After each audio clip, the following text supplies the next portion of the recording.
I'm Matt at Nexus Baseball, and this is episode 20 of the Tommy John Epidemic. This series is a YouTube read of content from the book Plague of the Gods, an outsider's perspective on baseball's Tommy John epidemic, which is available now on Amazon. I decided to put this content on YouTube to make the materials accessible as possible. This series examines the science behind the most superhuman action the human body can produce, accelerating a baseball up to 100 miles per hour. The work of translating sports performance into pitching has been continued by athletic trainers, notably Eric Cressey and Dan Blewett. Blewett attempts to fuse his own pitching background with an approach that examines the efficacy of different approaches and their safety in relation to pitching. It can be best described as a combination of modern cross-training with the implementation of components of the modern theories derived from the recent science. Eric Cressey, a kinesiologist and athletic trainer, has brought his strength training expertise to the effort of training pitchers and keeping them safe. He's become extremely popular in recent years due to his methodical and process-oriented approach, training many MLB pitchers. He's generally considered the authority in athletic training for pitchers, writing several books and hundreds of articles on the subject. This kinesiology approach has resulted in a much greater adoption of strength and conditioning in pitchers, particularly since 2010.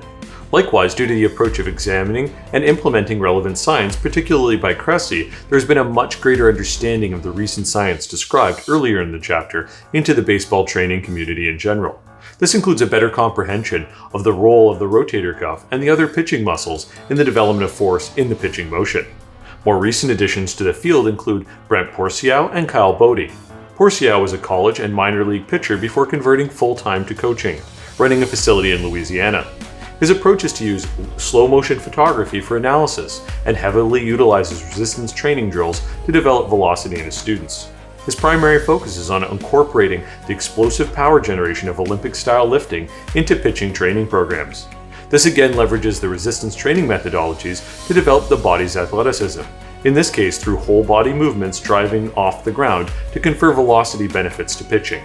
Kyle Bodie and Driveline Baseball takes this approach a step further by combining the high-tech analysis of the throwing motion and the pitch ball with targeted athleticism. Bodie came primarily from an analysis-based background and attacked the problem of pitching mechanics from that viewpoint. Conducting his own research, he looked at everything from landing forces to ball spin rates. His approach is to use bands and wrist weights to develop the rotator cuff muscles, while using techniques such as heavier and lighter weight balls, maximum effort throws, and extreme long toss to develop velocity. Central to this approach in Bodie's view is intent, or attempting to throw the ball as hard as possible to utilize the kinetic chain with the body's natural athleticism. His primary work, Hacking the Kinetic Chain, lays out this approach as a system that is sold or taught to students. The training side draws heavily from the work of Alan Yeager and is combined with the high-tech analysis he has helped pioneer. Driveline has caught the attention of professional baseball over the last couple of years. This is most likely due to major league teams adopting a heavily analytics-based approach over the past several seasons. Of specific interest is their tracking of spin rates on the baseball itself, with major league teams hiring many new personnel into their minor league systems before the 2019 season from the Driveline facility.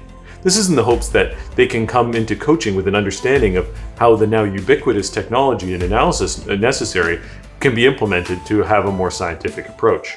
While professional baseball has moved heavily into the analytics realm, tracking every minute element of the game from a results perspective, it remains highly skeptical of some of the new techniques from the private sphere. Strength and conditioning concepts at a standard level are endorsed league-wide, but weighted baseballs and other resistance velocity techniques are still viewed with intense skepticism. This skepticism can be traced back to the aforementioned difficulty in implementing new or experimental programs by professional coaches. They don't have the biomechanics background to understand the programs and are much more interested in keeping healthy what they already have at the professional level, rather than attempting to increase velocity or further develop athleticism.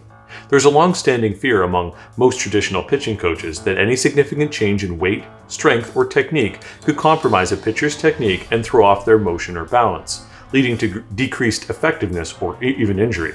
Resultantly, most of this work on velocity development occurs either in prospects or at independent facilities such as those described, or by players on their own initiative during the off-season. Having looked at the current science and the path to its implementation, it is important to also note the limits of that knowledge. There is no consensus if velocity is dangerous, as there is no consensus on how it is developed. There is the understanding that the kinetic chain originates from the ground, But the question is, what proportion does each muscle contribute to that process?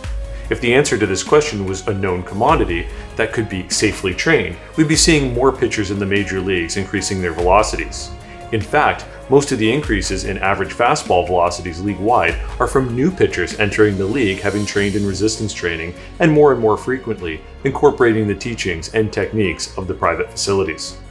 The private facilities themselves know that resistance training of various forms will contribute to an increase in velocity, but they cannot quantify exactly how each part of that process works.